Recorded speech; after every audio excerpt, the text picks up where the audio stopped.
Recording in progress.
Here we go.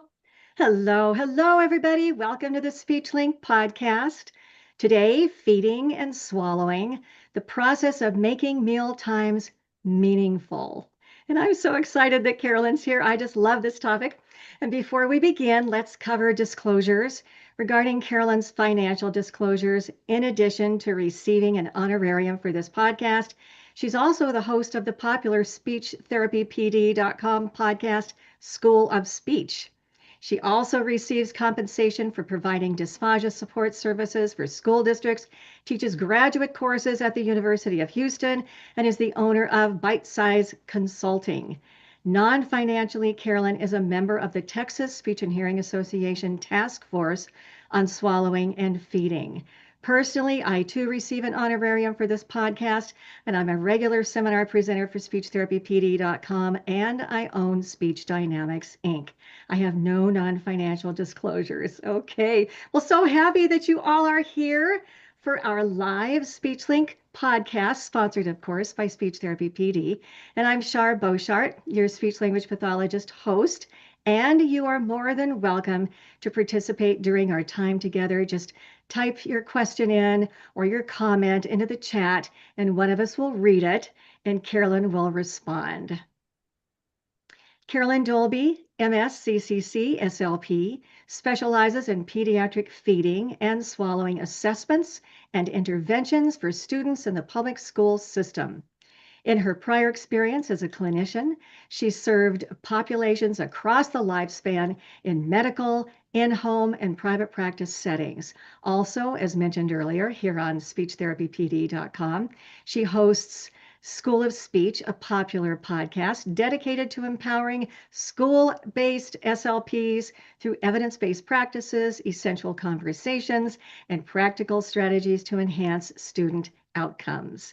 In addition, she teaches graduate level courses to prepare the next generation of school-based dysphagia providers. Love that. And through her private practice, Bite-Sized Advice, she provides consultation services and dysphagia support nationwide. Carolyn is an internationally recognized speaker and published author, and is known for her engaging presentations that emphasize dynamic, student-centered dysphagia services. Woohoo! Welcome to the SpeechLink, Carolyn. Thank you so much for having me. Yeah, I'm super happy. I am all about all things feeding and swallowing all day, every day. Yes, all day, probably 24 hours a day. Yes. I get that feeling.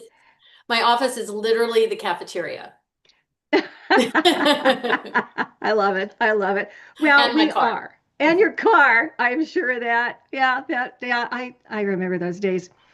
So we are zeroing in on pediatric feeding and swallowing, and also parents and caregivers. So it might be helpful, as we get started here, just to begin with a description of the characteristics or the types of students that we're going to be focusing on.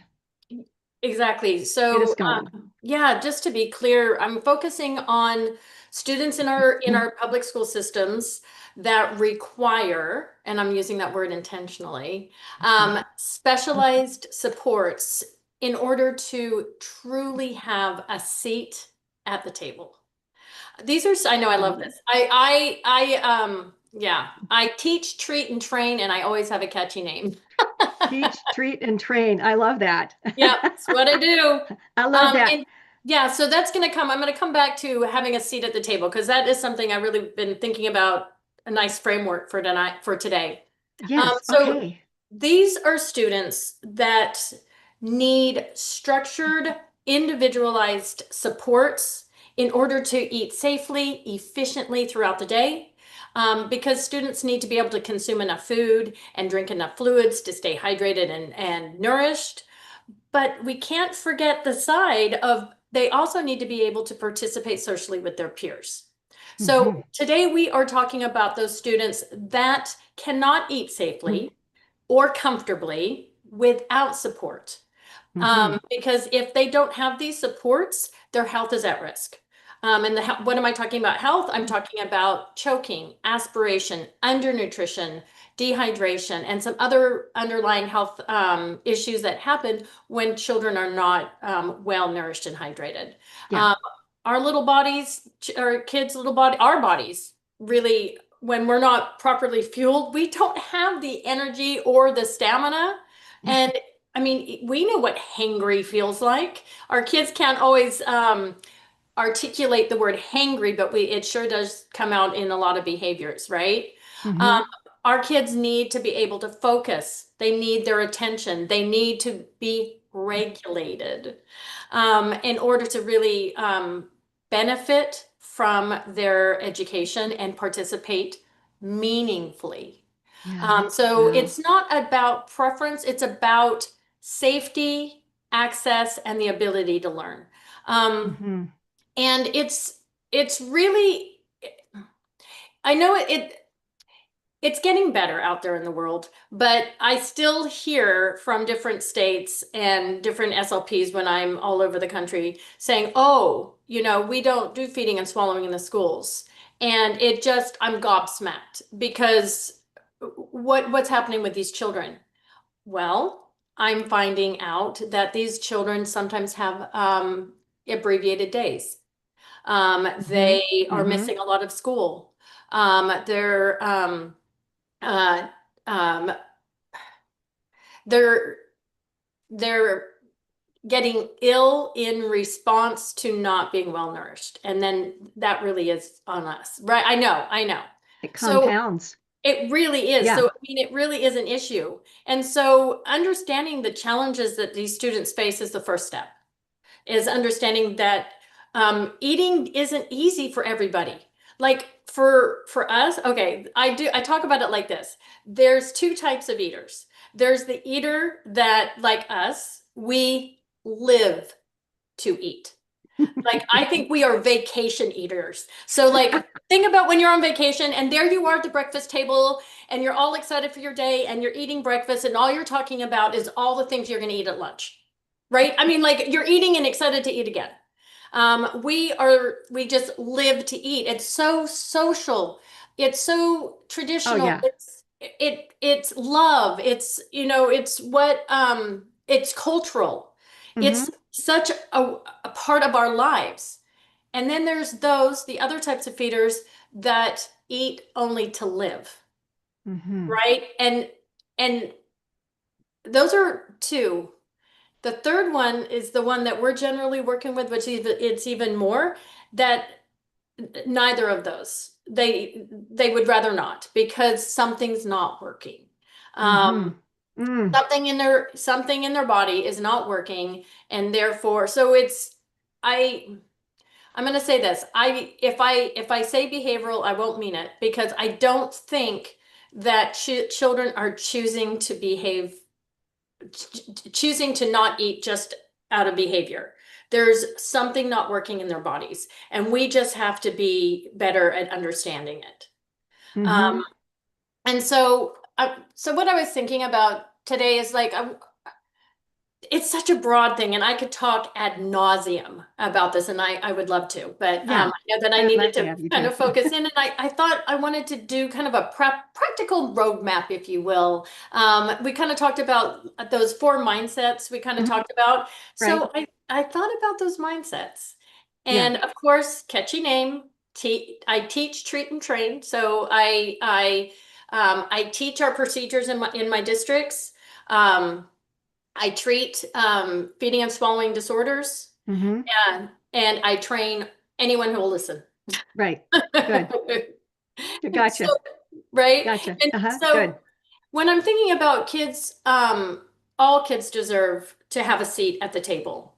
So I thought that I would break down my mindset into the word seat because every child deserves a seat at the table. So the S is going to stand for school-based purpose.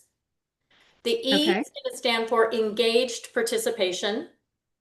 A, Mm-hmm. this is going to be the one we're going to talk a lot about, authentic family partnership. And then the T, the training and systems change that we need. Aha. Yes. Okay. Okay. All right. And so you're going to bring in the family piece Yes. in Yes. there and contrasting the school-based services, Yep. contrasting it with home base. in-home training or in-home feeding and swallowing therapy. You're going to do Yes, all that for us. I Okay. promise you I All am. right. Okay. Yes. All right. So you want to start with number one. What was number one again? School-based purpose. Okay. All So, right. and Let's that's hit it. where we have to start because we need to understand why feeding and swallowing services is essential to learning, to participation, and in progress. And safe feeding is really directly related to educational access. Because if you think about throughout a child's day, they are going into the lunchrooms, they have snack time, there's classroom celebrations, there's food related school activities going through throughout the days. There's some science classes are working on food. Some math manipulatives are food. Food is all purpose, and we're using food because it's motivating. There's so many of us that live to eat, so we add food, but that's not great for everybody. So Okay. So you're talking as far as those characteristics about the young children, like nope. very young children, or you're talking throughout Oh, no, I'm talking from 3 to 22. 3 to 22? Yeah, Okay. these are the Okay. kids that are sitting in our classrooms, you know, and we want to keep them there. Right. So these are kids in our public schools. And so you know what? Thank you for that. Let me touch on that a little bit because Well, I'm just thinking that the food piece would be probably more for the really young children, but as they get into they get older, into the more advanced grades, the food is not going to be as readily inside the classroom. But I don't know. I haven't been in the schools in a couple of years. I'm glad you said that because this is an aha moment I've had with my secondary peeps. Okay. When you have a student that only eats chicken nuggets, Right. they are 17 years old, they're wanting to get a job, and they're going to possibly have work luncheons, work dinners, going on a date even. I mean, think about that and going out into the restaurants. And Right. right? I mean, this is, Yeah. yeah, so yeah, I do focus on what schools have to do, but this really it's a life skill for all of us. Um, Mm-hmm. Mm-hmm. and so we are the reason we are in school, right, is to prepare them to be active participants in the world, right? Right. Good Right. citizens, Right. get a job. And if a student has such a limited diet, that's really going to affect socially. It can affect their career, you know? Yeah, Yeah. Okay. Yeah. yeah, Well, it's definitely going to affect their nutrition. right. Yeah. I mean, among other things. Yes. Yeah.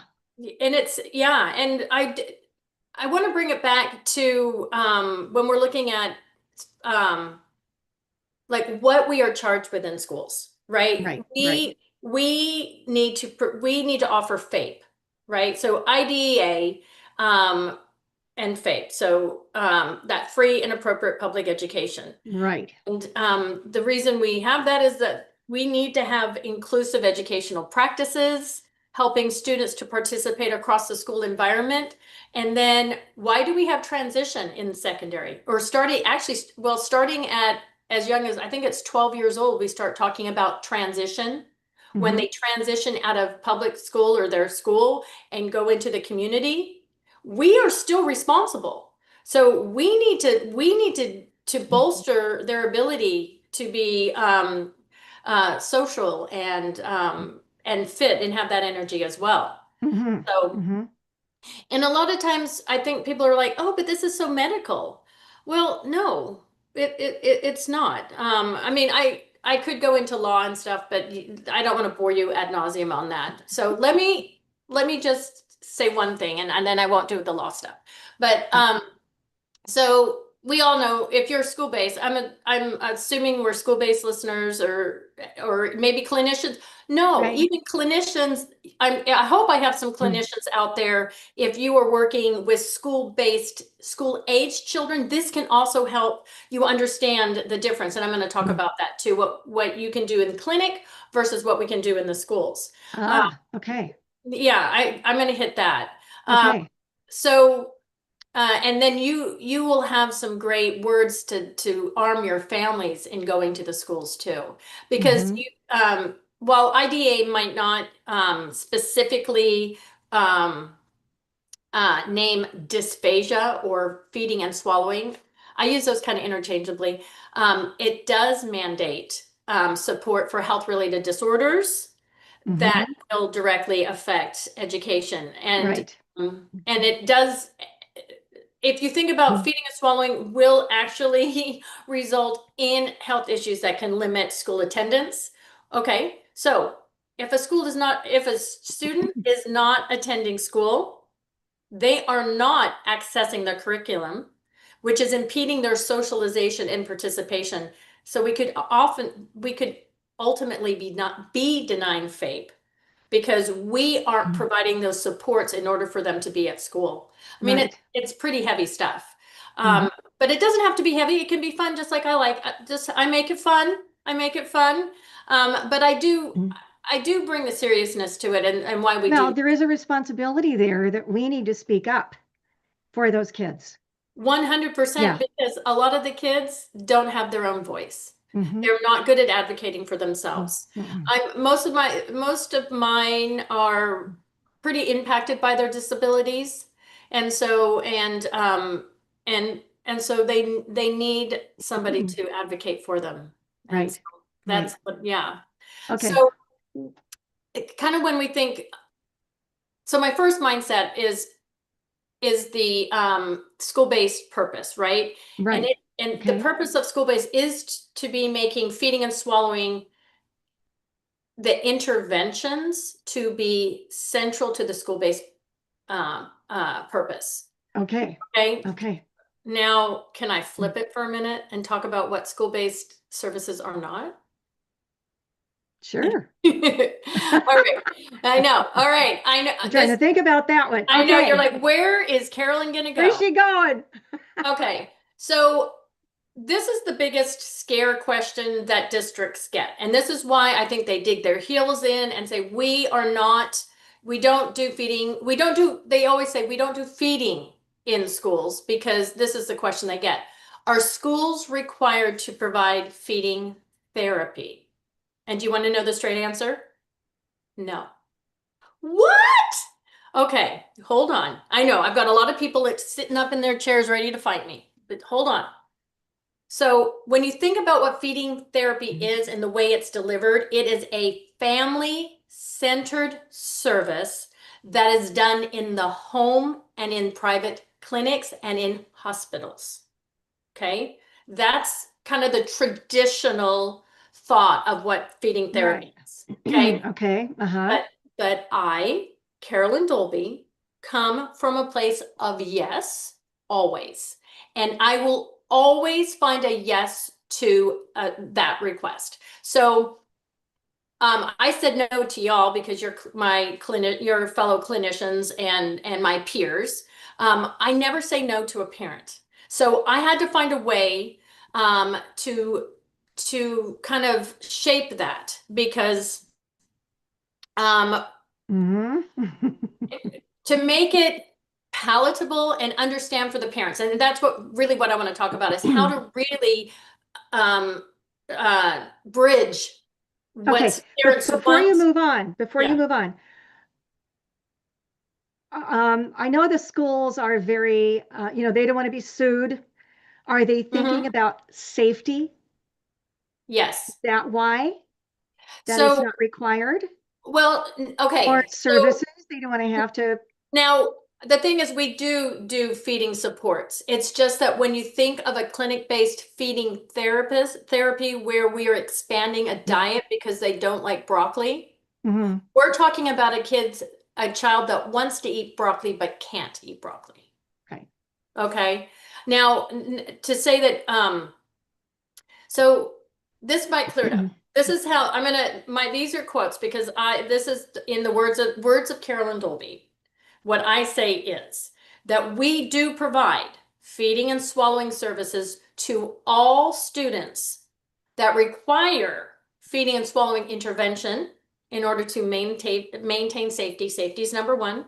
To facilitate efficiency through shaping positive behaviors. I know I hate that word, but there it is. And improve swallowing function while fostering feeding independence. So Okay. yes, indeed we do. But I think districts and clinicians get scared when they think that they're going to be, having a food handler, we don't have, okay, I know I'm being cheeky. What I'm about to say is we're not Burger King. You can't have it your way in a school. We don't have the food. We don't have kitchens. Some of us do, but we globally do not. And ovens and microwaves and all of that. So we have to work within our system. Right. And right? So, but there's so much we can do. We just need to be realistic with the families that this is not because I need the families to be going for feeding therapy because there's something maladaptive also in that scenario. And they need the support. But yes, there's so much we can do in schools. And so yes, school-based Is that covered in number 2? Are we moving toward this? I think so. Okay. Good. Because yes, we are, because number 2 was engaged participation. There you go. Meal times is more than nutrition, right? It's social, it's cultural, it's developmental, right? Students should be able to participate confidently, not just survive a meal, not just get through it, not just get through the day. We need our children and our students to safely join their peers. If they're not able to eat with their peers, then they're missing tons of communication opportunities, a ton of connection and belonging. And that's huge. And so we need to make sure that we are building skills. So we are needing to build skills so that they are able to eat with their peers, self-regulate, and problem solve. Okay. Give me a couple of examples, if you would, before we move off of 2. Okay. All right. So, okay. I'll give you, this is a good one. I had a student that actually did not have a problem with chewing and swallowing. Oh, this is ideal. Okay. No, good. But was very anxious in the cafeteria. Like, just going into the cafeteria is so loud, and it was just challenging because just the noise, the pace, and also because they had an adult over them all the time with directions, and they were so dysregulated sensory wise. It was overload, and so they would either overstuff and try to get out, eat really fast and get out of there, or I'm not really hungry, just ate a little bit, right? And what would happen is they were not getting enough to eat because they would avoid it or eat really fast, but they would eat maybe one thing and try to get out of there. And for this kiddo, they ended up having absences because they were just not able to have the stamina to make it through the day. And because they were so dysregulated, after coming out of the cafeteria, they could not get themselves regulated to be ready for class. Okay, what do you do? Well, in that situation? Yeah, okay, so we have to set the table for success is what we need to do. Okay. And you can make some really tiny little tweaks that are huge for the first, like at first, look, why do they have to sit at that table? Why do they have to sit at that table?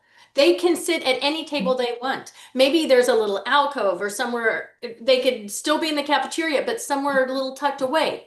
Right? They don't have to sit in where all of that is crazy. Maybe they can come in a little earlier to get their lunch so they're not, right? Oh There you my go. goodness. Right? Hmm. And the big one I find I have to work with the staff is do not be over them. Do not like let them be. Because a lot of times there's the adult might be like, okay, bite, make sure you eat, like um too much adult attention is blocking them from socializing. Another one that works great for so many different reasons is in the cafeteria, let them have their snack, not their full meal. And then at snack, they can have their meal. And Oh, that, right, right? That okay. way they can sit and chat with their friends and they're having fun and they can do their thing. And all they're needing to do is eat their snack and drink a little drink. But then Okay. they can have their main meal during snack time in the classroom. Okay. Okay. So you're making accommodations. Absolutely. Okay. Absolutely. Yeah. Okay. All right. Good. And Okay. now, I'm getting a picture. yeah. And so now the child is able to meaningfully connect with their peers Mm. and they're not, nobody want, lunchtime should be where they get a break from adults telling them what to do all the day. Yeah. Yeah, that's true. Right. Yep. So, yeah. And then Okay. Good. we also need to Mm. support the whole child too, because another thing is there's a lot of judgy people out there. And why is it Mhm. that our children that receive special designed instruction that receive supports through special education are held to a higher standard of food? Like when, yeah, I've gotten referrals. Hmm. They bring a waffle and a ding dong and whatever they bring every day for lunch, or they eat chicken nuggets at breakfast. I'm like, food is food is food. We're looking at the big picture. So we need to also not be judgy on what we're feeding because sometimes parents know their kid, and this is where we're going to get into, actually, let's get into authentic family partnership because families play a critical role here because let's say that child is bringing a waffle every day and pretzels and goldfish, right? Right. And then you're talking to the parent, they're like, well, those are their safe foods. At home, we're eating all sorts of things. Then we're okay, right? But if we were judgy to that kid and we're shaming them for what they're eating, uh, oh, that's horrible. That just breaks my heart. So we really need, families are so important. And so we have to build authentic family partnerships because they know their kids best. Right. And when we are talking about feeding and swallowing, think about if you are a mother or a father, if you have children yourself, think about how important it is that you feed your child. Like I was so proud that I was able to feed my baby, right? And food is not just food, it's culture. Like I think I said that culture, it's tradition. And different people eat differently in different cultures. Yes. Um, We need and to touch so upon that too. yes, Yeah, I that's want to, important. yeah, I want to remind me about that because there is a story Okay. about hand feeding. Um, Okay. right. Families bring their own mealtime routines, their expectations, what they eat, how they eat, when they eat it, and Hmm. kind of like even what independence looks like in different families. So it's really important to get your parents on board without like, oh, you have to be careful because you never want to shame anyone. And we're getting into cultural responsiveness. Is understand cultures, understand that different cultures eat differently, and foods are different, and that's a big one for me because I just remember I love to eat international foods and I just remember back 20 years ago or more, so it's been a while, in when I was in Texas and I would go and open my lunch and someone would say, "Ooh, what is that?" And I'm like, "Oh my gosh." And I'm so ashamed. I'm like, "It's hummus, or it's a falafel." It just makes you don't it doesn't make you feel good. So we have to build and bolster the family relations with, and honor what they're bringing and love Right. that, right? Right. Um, because not everybody wants to, oh, okay, not everybody wants to eat the school cafeteria food. My daughter never did, never did. And the second part is eating from the school cafeteria isn't part of the curriculum. And so we got to be mindful and we have to be careful to talk to parents about this. Okay. This is where it's Okay. tricky, y'all. Okay. Mm-hmm. Okay. This is where I know. So hopefully this will be a nugget for you. Yeah, good. So we, when, because food scarcity is real and there's a big disproportion with there's poverty and I get it. We gotta tread lightly because school cafeterias have to provide food, but you don't have to eat it. And having a student eat what's from the cafeteria is not part of the curriculum. Mm-hmm. So it's a touchy one that you really have to work with families with is and find ways to and one way I do is I say, let's sit down because it would be great if you just said, oh, I'm going to send you the menu and you just circle what they like. I used to do that all the time until I realized, oh, they don't know what that is. They might not know what that meal is, right? Mm-hmm. Mm-hmm. So sitting down with them and talking to them about each of the foods and say they're not always, and the days may change, so we have to know that. And really talking to the families about, okay, this is what is, I'm brain dead right now on like a meal, but you would think everyone might know what a chicken nugget is, but not everybody knows what chicken fingers are. Okay. What is that? So just talking through, okay, and talking about what protein does your child like? How can we work with the proteins that we have on the line? How can we make that closer to what proteins you eat? Okay. Good. Yeah, Good idea. yeah. Good. And Good. So you're talking about parent interaction, and is this something that you're recommending, interacting with the parent verbally on a fairly consistent or regular basis? Or are you emailing back and forth? I mean, how close do you get to yeah. the parents? I would think that you would be fairly close. in But what are you talking here? Well, it's not, okay, here's the thing. It's not just me. Even though for my district, I am the feeding and swallowing specialist for the whole district, but Mm-hmm. but it's not just me. So yes, I'm district support, but every single school has a dysphagia team. They don't realize it. So I do remind them every year, and then they go, "Oh yeah, of course." So like everybody's on the team. The case manager, the teacher, sometimes they have a closer relationship already with the Okay. families, and so I go through them. But Ah, but usually the teacher will say, oh, they'll let them know and be like, oh my gosh, okay, Carolyn wants to talk to you. She's the head of feeding and swallowing, but she's really funny or she's really fun and she wants to talk to you. And then they'll like do the introduction and then I can really, and then yeah, I find like talking with them is best.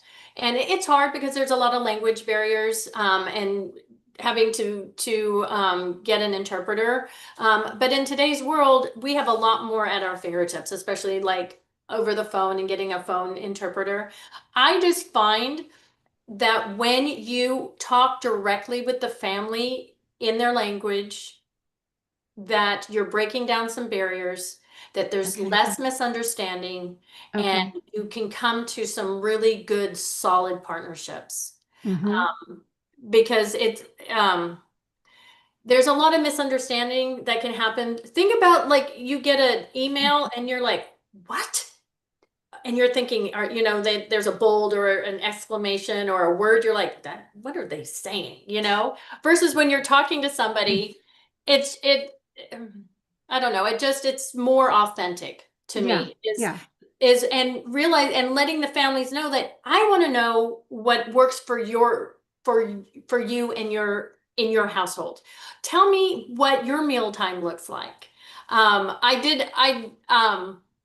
once said, because I go to campuses and I was talking to one parent and I said, I do all things feeding and swallowing. I will go anywhere, anytime for anyone. And she's like, "Oh, do you want to come for dinner on Thursday?" And I was like, Yeah, there you go. I was like, you You know what? set yourself up. I kind of do. I Yeah, couldn't, but I mean, I totally did. You right? yeah, yeah. But that she felt comfortable to have someone allow you into their house is huge, Yes, huge. yes, So I felt like yes. win for me, win for me. But what's also really important is to know what their meal times do look like at home, because uh, some meals at home take 45 minutes to an hour and a half, right? Maybe the way that they in some cultures, hand feeding is culturally and it's a show of love. And like a 30-year-old will go home and his grandma will hand feed him. It just gives me chills. I just love it. Like he's a 30-year-old grown man, professional, and being fed by grandma is love. So I have to just tell stories like that to remind people that, and yes, we have to shape that and tell okay, that one was a little bit far. But when we have a kid come in that's not feeding themselves and we find that mom feeds him, and then we need to shape that. But so when a parent says, I hand feed him one-on-one and we take an hour and a half and whatever, just a bunch of stuff, and they're wanting to have, and this is real, like parents might come in and give you a whole laundry list of things they want to do. Okay, what I want you to do is I don't want you to dismiss it. I want you to be curious and start asking, okay, what part of the routine is essential? Like what is it that you really are wanting? Because, and then I talk about how the classrooms or the cafeteria setup is, and uh, how important going to recesses and not missing academic instruction is. And I say we might not be able to replicate everything that you do at home, but when you start understanding the why that they do certain things, we can start collaborating and creating a school plan that is going to protect safety, respect cultures, but still be realistic within the system. Hmm. Hmm. So authentic partnership is not about accepting everything they're asking for. It's about being transparent about what is really doable. Not because we don't have staff. That's not a reason to not do something. Ugh. But be transparent on the fact that, well, on Thursdays all we have is, we have pizza, and if that's something that the student does not like, please send in a meal. Now, if they can't eat it because of allergies, that's a whole nother thing. Hmm. Hmm. Okay. Right. Now, I know I have heard you say, and this kind of feeds into it, and we also have a question.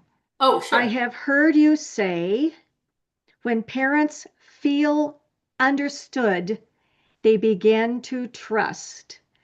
And that kind of encompasses what you're saying. Mm-hmm. We do have a question here, and this is kind of along the same lines, or at least similar.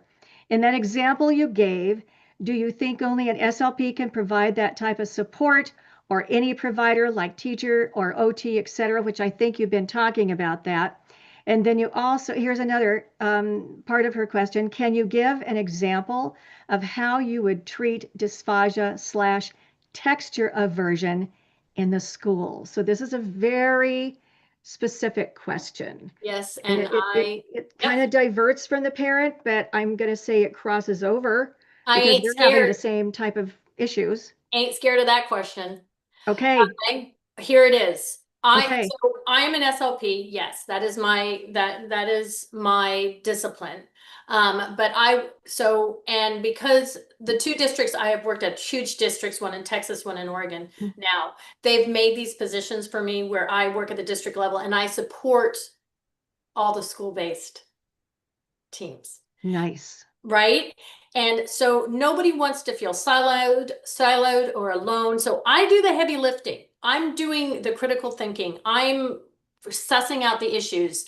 And I'm the liaison between, I'm the conduit, right? But yes, OTs and we work hand in hand. Teachers, paraprofessionals, Hmm. families, admin. I am talking to everybody because everybody's on board. Everybody needs to know what to do and how to do it. Right. And yes, we treat texture aversion in the schools, and we can. And not the way we could in a clinic, because we don't always have foods available. But sometimes we have to be we have to be clever, and we think about I don't okay. SLPs in the schools, we don't say, oh, I'm going to do this type of therapy and name a brand of therapy. Okay, we don't do that. We do therapy, and we take things for, like, I wouldn't say, oh, I'm going to come in and do vital stem. No, well, first of all, we can't do that, but we don't do a named therapy. So, but straight up, I do food chaining. I do some SOS. I do things from AEIOU. I do it all, right? I do a clean everything. So texture aversion is not that easy, because what are they ever do? There's so many textures aversion. Okay, so for example, let's say they are stuck on purees only, and they need to have a puree diet. Well, so what you can, okay, it's tough when you don't, well, two ways you can do that. One, you ask the parent to send in the puree if they're sending foods, right? Send in puree, and then send some that's less pureed, right? And then, Okay. yeah, and then you can slowly add a little bit. And I'm working with the staff on doing that. In schools, if we're pureeing their food for them and we're preparing that, do the same thing. Right. Like right, that one, you know what? I think I copped off on that one. That was an easy one. So you're probably talking like if a student is really I had a student, okay, here we go. Had a student that only ate rice. Only ate this a rice dish from home, super spicy. But each dish, it had different things in it though. But it was was rice. It had different meats each time, tons of vegetables, but the vegetables and the meats were really ground small. Okay. Right. And she did that, and she drank Sunny D, and that was it. Well, I was in the and I did no, typically we wouldn't think anything of it, but so like in pre-K, no one thought much of it because she wasn't there all day. But when she went to kindergarten, they realized she brought it for breakfast, and she brought it for lunch, and she brought it for snack. That's when they brought me in. I went, ooh. And so this is when the stars aligned. I was there on a day that they were making a food in the classroom. They were making something called banana bites, where you cut up bananas, you dip them in chocolate, and you roll them in Rice Krispies. I can't make this up. It was just beautiful. And so I was like, I'll say T. Her name was T. I'm like, you like rice? I said, do you see those over there? She was making it. She had no problem making it, but she was not going to, right? Said, you eat rice. Do you know that these are Rice Krispies? Okay, so she went for a handful. Okay. No, I was like, whoa, whoa, whoa, whoa, whoa. No, you think, because if she would have done that, she would have been, you liar, that's not rice, right? Yeah. So I was like, no. But I showed her rice, and I said, this is puff rice. They're made out of the same thing. They're a little bit different. And then we squished it and we tried it, and next thing you know, she was eating it. But okay. Ooh, good. Right. Yeah. So I find little ways to do that. So Yes. right, another child that had another issue with really textures, only wanted like breads. It was slow, but we worked with, and when I say me, I'm not me. I say we as the whole team. We're coming up with some ideas. Is that he went through the line and chose some foods that took some time, and then being able to move it to his plate without stress about eating it. And then he loved this bread from mom, and we used his bread from mom as the spoon to pick up something similar on his bread. And that there's so many ways. It really depends. Every kid is different. I think this is why I love the job, because I love to puzzle. I'm a puzzler, and I want to figure out. So I'm always looking at you. That's why you have to have these partnerships with parents. to tell me everything they eat, everything. Yeah, good To never, idea. Good right? idea. Because, Yeah. yeah, Okay. Lovely. Okay, good. Okay, we kind of got off of our four. I So we know. did one and two.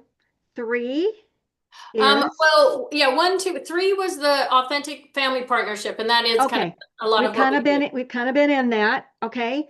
And then the fourth one is Is the T of seat. So seat. So T was the training and systems change. okay. So it's so important in this part is that everybody needs to be trained and on board, Oh right? boy. And yeah, and schools need to have procedures, protocols in place, and training for the staff so that safe eating is consistent. Okay, well, we just Um, need to clone you on your brain.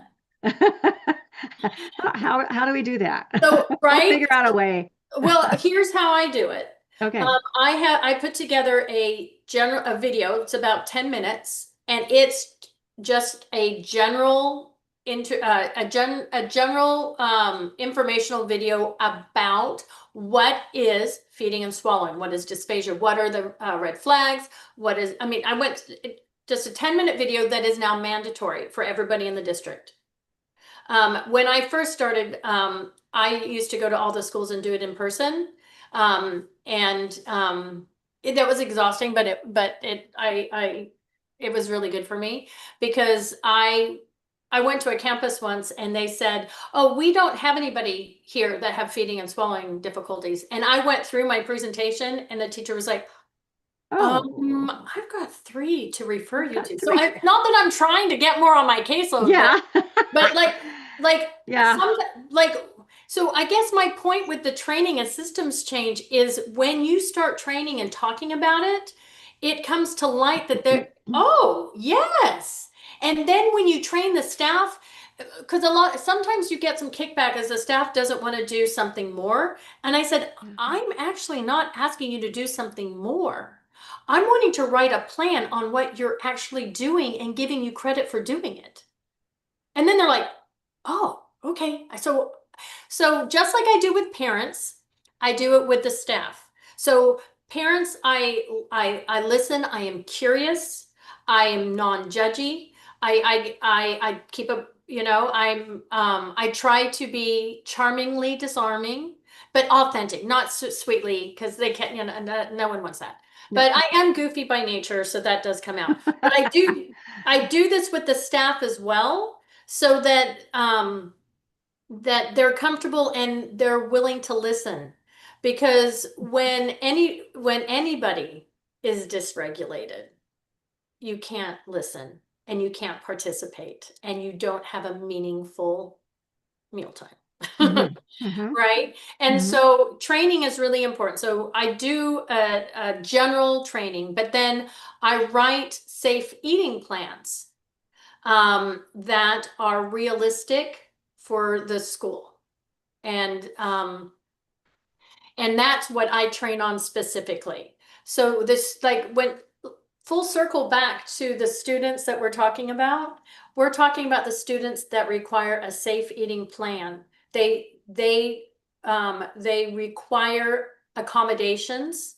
Hmm. And I have found that you could put it in just as an accommodation like cut solids, but that is not as you don't get the fidelity of that application as much as you do when you have a safe eating plan all written out and you train on it and you talk about why if you don't do it it can happen, what can happen if you don't do it.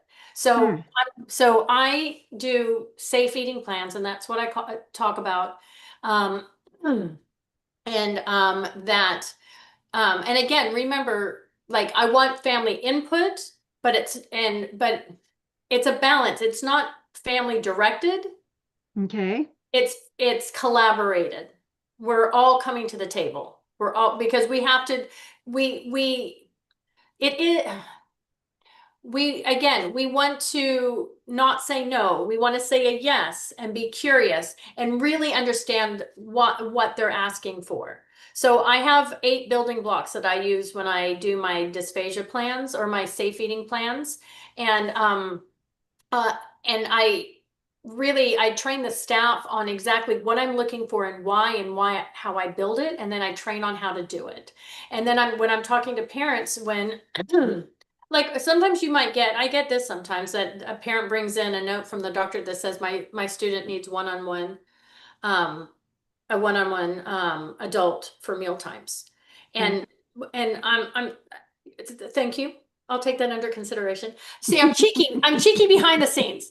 But then I start asking, like, what is this really like? You know, because when I start doing scenarios, like if you were a parent of multiples, let's say you had triplets, are you taking one triplet, putting them in a room by themselves and feeding them all by themselves, or are you feeding three? And they're like, okay, so I want to know the why behind that, because I think a lot of parents are nervous. They're anxious. And so all I need to do is start asking, what are you wanting? You know, if you're wanting a one-on-one, and then when I'm sussing out what they're concerned about, like they're concerned, I mean, concerns are real. I mean, concerns of choking, concerns of okay, there are reasons we do have a one-on-one. But then when I talk about what is one-on-one, that means that there is somebody attached to their hip and they are focused on them for the entire time. That's one-on-one. Yeah. Right? Versus line of sight, right? Or in a small group, you know, and when I am curious and finding out what the parents are anxious about or what they're wanting to make sure that we can do, then we get on board with what we can do and what's realistic in the schools. And so yeah, that's a big one, because a lot, like all parents want one-on-one, but that's not realistic. I mean, some students absolutely need it, but it's not realistic. So I'm very careful on like in the district I came from, I was there for 22 years. And and it was a huge district, huge, 120,000 students. Were you in Harris? Where were you? I was in Sci-Fair. And do you know how many students had one-on-one? 5 out of my 350. Wow. Because they truly needed one-on-one. Now, this is not to say that students might need one-on-one for another reason. And that's something different, you know? Yeah. So like if it's like a medical thing that G-tubes, okay, yeah. But I'm really looking because, I'm so glad I remember something I wanted to say, and I know we're getting where we are at, is this. Safe feeding plans are to be first for safety first. That is our first step, right? But our goal is to get them off the safe feeding plan. Like they shouldn't be static. Yeah. Our goal is to get them off the plan. Off, right. Okay. Yes. Yeah. Yes. Yeah. So initially, that's a starting point. Yes, I gotcha. So it is okay, even if you're starting with a parent, maybe a very anxious parent, but you let them know that, you know, I mean, sometimes I give a little bit because you know what, if you give a little bit, you're going to get, right? You're going to get back. So, and you talk about and show progress and stuff. And I show them, I've built a hierarchy of supervision and where we start and why we're moving and how I train staff on what that looks like on, you know, one-on-one, but that, you know, if they're a dependent feeder, they're an aspiration risk, they have a G2, you know, lots of things, they have seizures, they're I mean, there's reasons you have one-on-one. But then even within that, let's look at where we can back off and give them some independence and make sure that they're social. Parents love to hear that their child's making progress, you know, as long as they're still safe. We maintain safe, but we want to shape skill. We want to build skill. So we want, if they're a dependent feeder, we want to make sure they have a spoon in their hand if they can hold it. That's why I'm working with OTs so closely, you know. That I could be the feeder, the facilitator could be feeding, they could maybe be working on trying. And that's wonderful. Or maybe that they need help with utensil use, but they can finger feed while you're doing that. And all the time that you have to make sure that they're sitting with their peers as well. Okay. Right?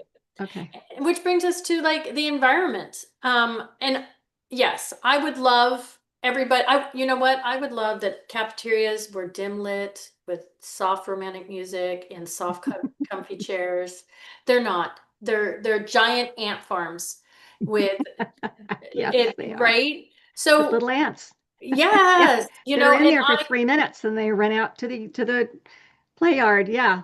yeah, and so we need to be conscious of that as well, that sometimes a student that might not be the best environment for them, but I Hmm. do want them to work towards that because students need to be in restaurants, in communities. So we're talking with parents, like if, with parents, it's like we want to work them towards the cafeteria when we can, as we can, so that they can go to Thanksgiving dinner at grandma's. I mean, we're we're doing it for school, but it's also benefiting the parents too. Right, Another right. thing that I want to make sure that I talk about when I'm doing my safe feeding plans is not only am I talking about their dietary modifications, and if I have time, I'll come back to that, but the one I really want to talk about, because really what we're talking about is partnering with parents, is that I do put dietary restrictions on their plan. And this is what I mean. So, if you went to the nurse and you said, I need you to put a health alert that the student cannot have pork, the nurse is going to say, I need a doctor's order that states that they have a severe allergic reaction to pork in order for me to do an alert on that student. And they're not wrong. That is true, Mm. right? But the student might not be allergic to pork, but their family does not eat pork for maybe faith reasons, cultural reasons. Hmm. I will put that on their safe feeding plan, and I do share that with the cafeteria, right? Because a lot of our children don't have their own voice. I think I said that before. So I want to honor the families that that are asking that we don't do pork, and or eat kosher, Right, or vegetarian or vegan. Okay, now right, right. here's the flip. There's two sides to every story, right? So yes, I put it on there, and a lot of times we can probably look through the menu and on that day on what we can do, because this isn't an allergy, right?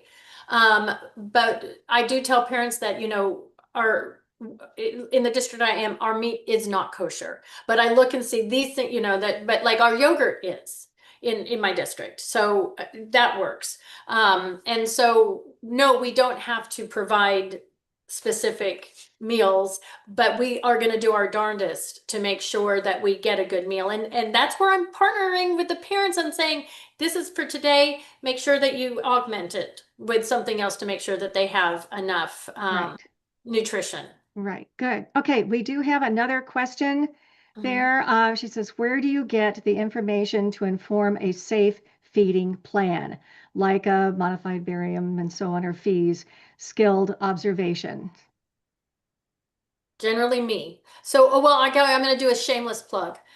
Um, I'm fixing to do another webinar with speech therapy on conducting school-based feeding and swallowing evaluations. Okay, But good. that is what I do now. So thank you, Janice, actually for saying that, because this is something that I hear in districts that they require families. They bring their child in and they require the family to show proof that the child can eat. Do we do that with every child walking through the door? No, we sure do not. Okay. Mm-mm, mm-mm. So, parents do not have to prove that their child can eat, nor should we ask for a modified barium swallow study in order for us to feel like we can feed this child. And that throws people off. Now, when I come and so Hmm. yes, I'm doing I don't call it evaluation. I'm doing an observation and an assessment, and I'm talking to parents, and I'm wanting to get medical and get medical, because if the student is on, like, I understand if we have oropharyngeal dysphagia and they're not protecting their airway and they do need thickened liquids, yes, I want that information. Mhm. I've built that relationship with the family, but I don't enforce a modified in order for me to write a safe eating plan, because that's a moment in time and it's not showing me how are they sitting in a chair? How are they using utensils? How are they procuring the food? How are they chewing? Well, you can get that a little bit, but not a lot. Really, the modified is when you are suspecting airway, Right. right, penetration, or you're suspecting complications and they're not protecting their airway. Right. So I do the assessments. Um, yeah. So Okay. good question. Okay. Good Good. question. Good. Yes. Yes. Yes. Thank you. Thank you. Ooh, I Yeah. wish we had more time. I mean, my question is, here I am. I'm an SLP in the schools. Where do I start? And I think I heard you say that you're going to be doing a course that kind of addresses that. Like, what do we do? I just did one on interventions with my with a colleague, Margarita? Margarita. We just did one Yes. on Yes. interventions, and we are going to be January doing, 10. yep, and Got we're going to it. be doing one on interventions. I mean on assessments soon. Um, Okay. but I mean, I also, I know it's, when you look at CEUs that you need to get for your license, I do everything. Every single feeding and swallowing one I can, like when I go to ASHA or when I would go to Tisha, I go to all of them. And those are the ones I listen to because I wanted to keep my craft up. Right. Right. Um, yeah. Yes. Well, the one on January 10 was entitled Advancing School-Based Feeding and Swallowing and Intervention Masterclass, and it was 4 hours. So I'm thinking Yeah. that, everybody might want to check that one out. So, but Yeah. So that was a good one. And yes, it was. Okay, good, good. Well, I'd like to close, but oh my gosh, Carolyn, you are a wealth of information. I appreciate you so much. Thank you for sharing your knowledge. I feel like we just scratched the surface, but I did get a lot of other extra information that I didn't know or that I didn't think about. So, but thank you, thank you, thank you. one thing I do want to say is I am honest. I am authentic when I say email me if you have a question. I had somebody that listened to me on and excuse me, on that master class, and email me and I will talk through situations with you. I can't give you a clinical judgment per se because I haven't seen the kid, but Right. I can definitely give you some suggestions and help you through because I will collaborate again with anyone anytime. Wonderful. I love it. Thank you. Thank you. In Thank you. closing, yes, I want to thank everybody, all of you for being here, for tuning in, for continuing to get the word out about the SpeechLink podcast. And in a few days, you probably know this already, but you will be able to access this course through SpeechTherapyPD.com and you can watch it again. Also, I would recommend doing that. There was a lot here. Also, if you so desire, you can access the audio only version on most popular podcast apps. And thanks so much for your supportive comments and your good reviews on the apps. I appreciate it. Carolyn, you and your expertise are so greatly appreciated. And to all of you, I hope you realize how important you are. Thank you for all that you do